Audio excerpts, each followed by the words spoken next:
चलिए आइए जानते हैं क्वाड्रेटिक इक्वेशन के बेसिक के बारे में। ठीक है, बेसिक्स इस वीडियो में मैं कवर करा दूंगा। तो सबसे पहले इक्वेशन क्या होती है? इक्वेशन किससा है? Equal to. तो कुछ ना कुछ इक्वल टू होना चाहिए। ठीक है, दोनों साइड कुछ होना चाहिए तो वो आपकी इक्वेशन हो जाती है। वहीं अब आ गया क्वाड्रेटिक। क्वाड्रेटिक का मतलब डिग्री दो, मतलब मैक्सिमम जो डिग्री है वो दो होनी चाहिए। जो भी आपकी इक्वेशन है वो हो जाएगी आपकी quadratic equation.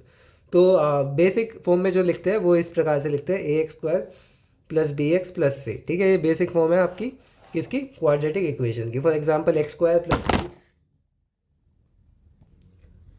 Plus three X plus four, या two X square plus six X plus nine. ठीक है, या एक्स स्क्वायर प्लस फोर। तो मैक्सिमम मतलब जो भी इक्वेशन है उसकी डिग्री अगर दो है ना पूरी इक्वेशन में सबसे ज़्यादा, तो वो आपकी क्वाड्रेटिक इक्वेशन बन जाती है। ठीक है, अब यहाँ पे आपके जो है ए बी सी क्या होते हैं? ए बी सी आपके होते हैं रियल नंबर। ठीक है, ये बात पहली हो गई। और ए नॉट इक्वल टू ज़ीरो। क्यों? क्योंकि यहाँ पे अगर ए ज़ीरो हो जाएगा तो फिर तो ये तो नॉर्मल इक्वेशन बन जाएगी ना। ठीक है, क्वाड्रेटिक रहेगी नहीं। तो इसलिए ए नॉट इक्वल टू ज़ीरो होता है। और आपका जो डी होता है, डिस्क्रिमिनेंट इसे कहते हैं, वो होता है B square minus four A C. और रूट्स किस प्रकार से निकलते हैं ये आप बचपन से पढ़ते आए हैं: minus B plus minus B square minus four A C, और ये अपॉन में आ जाता है टू है। ठीक है, यहाँ तक कोई दिक्कत? और ये अंदर क्या है? ये डिस्क्रिमिनेंट ही है।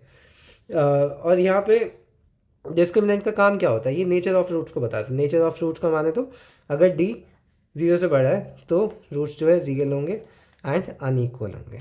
ठीक है, अगर बराबर है डी के तो रियल एंड इक्वल होंगे, और अगर लेस देन ज़ीरो है तो आपके इमेजिनरी रूट हो जाएंगे। ठीक है, यहाँ तक कोई समस्या नहीं? चलिए फिर आगे बढ़ते हैं। तो अब मान लेते हैं ये वाली इक्वेशन ही है, और इसके जो है अल्फ़ा और बीटा जो है रूट्स है। ठीक है, कोई भी दो रूट्स आएंगे क्योंकि मैक्स पावर टू है, तो अल्फ़ा बीटा मान लिया मैंने दो रूट्स है।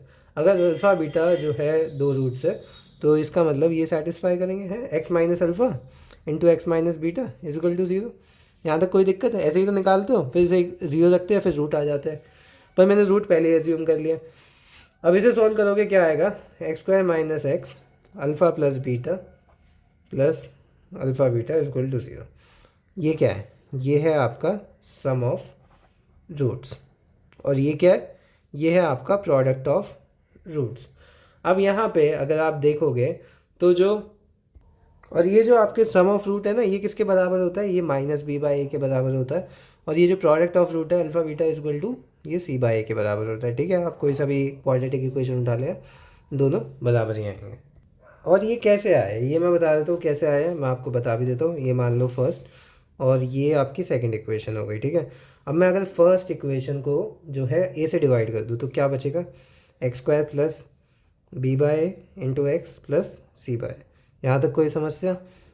ठीक है, अब ये इससे कंपेयर कर दो दो से। यहाँ पे क्या देखोगे? यहाँ पे सॉरी प्लस आएगा, सॉरी सॉरी प्लस नहीं माइनस ही आएगा। मैंने वो गलती से वो नहीं देखा ना, माइनस बी बाई ए होता है। ठीक है, हाँ तो यहाँ पे माइनस ही है, बिल्कुल सही जा रहे थे। और यहाँ पे अगर आप देखोगे तो ये क्या आया? ये बी बाई ए के इक्वल कितना आया? ये अल्फ़ा अल्फ़ा प्लस बीटा, और यहाँ पे माइनस का साइन इसलिए यहाँ पे आ गया। और यहाँ पे क्या इससे कंपेयर करोगे तो यहाँ पे अल्फ़ा बीटा किसके इक्वल है? सी बाय ए के। ठीक है, इस प्रकार से ये दोनों जो है इक्वल होते हैं। ठीक है, कोई समस्या यहाँ पे? तो बस यही था। एक क्वेश्चन भी चलो करके तो बताओ, इसलिए कि जो रूट्स है इक्वेशन के ये वाली आर इक्वल है। ठीक है, इक्वल है इसका मतलब क्या है? डिस्क्रिमिनेंट जीरो है, तो आपको सी बताना है भाई इसकी वैल्यू क्या होगी। तो इसका सबसे पहले क्या है? डिस्क्रिमिनेंट जीरो है, इसका मतलब B square is minus four A C is equal to zero. ठीक है, इसे डायरेक्ट लिख दो, B square is equal to four A C. बहुत ईजी सा है। सी क्या हो गया? बी स्क्वायर बाय फोर है। ठीक है, आप कैसे भी घुमा के देते हैं, आपको बेसिक पता है। पर हम ना जो रूट्स हैं वो ऐसे नहीं निकालने वाले, ये बच्चों वाला मेथड था, पर जानना ज़रूरी था एडवांस मेथड जानने के लिए। हम दो चुटकियों में क्या कहते हैं किसी भी इक्वेशन का रूट निकाल के दिखाएंगे। तो नेक्स्ट क्लास में बताता हूँ कैसे निकालेंगे हम रूट्स। मिलते हैं, बाय।